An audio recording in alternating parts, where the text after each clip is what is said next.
Start करते हैं next topic which is about urea. तो स्टूडेंट यूरिया के बारे में याद रखें, ये एक फर्टिलाइजर है। क्योंकि ये एक फर्टिलाइजर है तो सबसे पहले हम जानेंगे कि फर्टिलाइजर असल में क्या होते हैं। तो फर्टिलाइजर हर वो कंपाउंड होते हैं जो कि हम सॉइल में यूज करते हैं, जो कि एलिमेंट्स एसेंशियल हैं प्लांट्स लाइफ के लिए।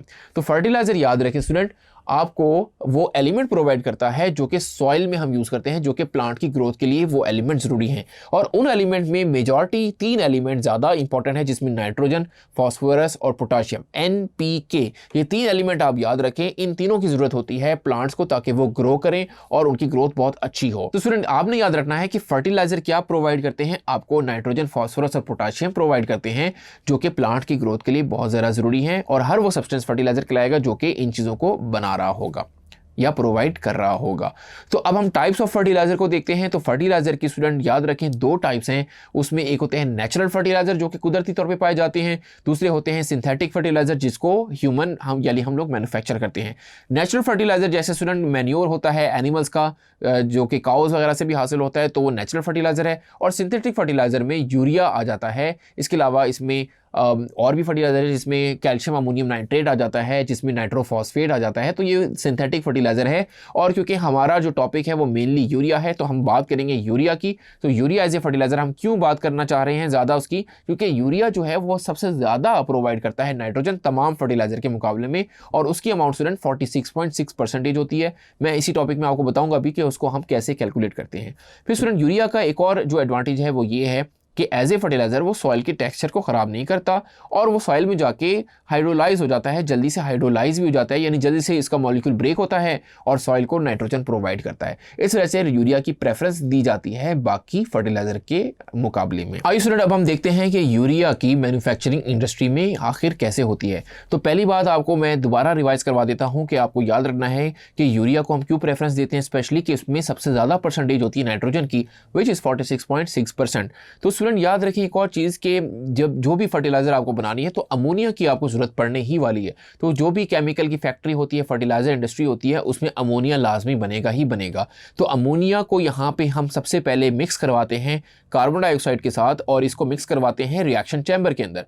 रिएक्शन चैम्बर का नाम से ही जाहिर है कि यहाँ पे कोई ना कोई रिएक्शन होगा। तो अमोनिया के जो 2 मोल्स हैं वो रिएक्ट कर जाएंगे कार्बन डाइऑक्साइड के साथ, CO2 के साथ, और स्टूडेंट ये जो प्रोडक्ट बनाएंगे उसका नाम होता है अमोनियम कार्बामेट, जिसका फॉर्मूला होता है NH4COONH2।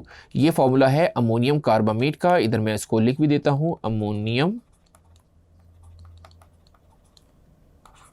अब स्टूडेंट जो आपका अमोनियम कार्बामेट बनता है, इसको हम फिर ले जाते हैं डिस्टिलेशन यूनिट के अंदर।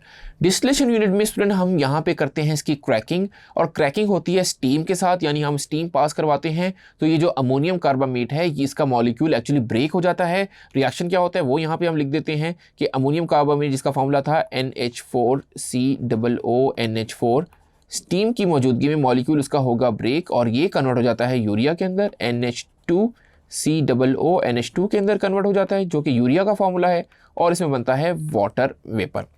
अब स्टूडेंट होता क्या है कि इसमें जो वाटर वेपर बनेगा, और क्योंकि रिएक्शन ये कंप्लीट नहीं होता, फिर साथ साथ इसके अमोनिया और CO2 जो पहले रिएक्शन में हो रहे थे, रिएक्शन चैम्बर में यूटिलाइज हो रहे थे, वो 100% यूटिलाइज नहीं होते, तो डिस्टिलेशन यूनिट में आ जाते हैं। तो इसको आप वापस भेज देते हैं, अनरिएक्टेड चीज़ों को दोबारा रिएक्शन चैम्बर के अंदर भेज देते हैं, ताकि वो अमोनिया और कार्बन डाइऑक्साइड दोबारा मिलकर अमोनियम कार्बामेट बना दें, जो कि रिमेनिंग था।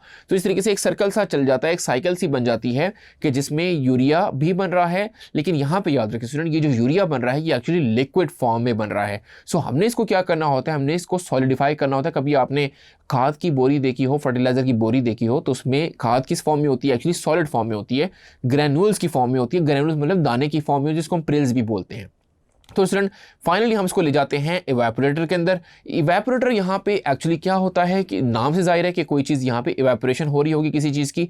तो स्टूडेंट इस इवेपोरेटर में क्या होता है, एक्चुअली इसको हम प्रीलिंग टावर भी कह सकते हैं। प्रीलिंग टावर के अंदर एक्चुअली इवेपोरेशन हो रही होती है। तो स्टूडेंट इसमें एक्चुअली ये एक प्रीलिंग टावर होता है। प्रीलिंग टावर में क्या होता है, टॉप पर एक लगी होती है बकेट, बकेट में पाइपलाइन आ रही होती है जिसमें यूरिया का सोल्यूशन होता है, जो कि एक्चुअली लिक्विड फॉर्म में होता है।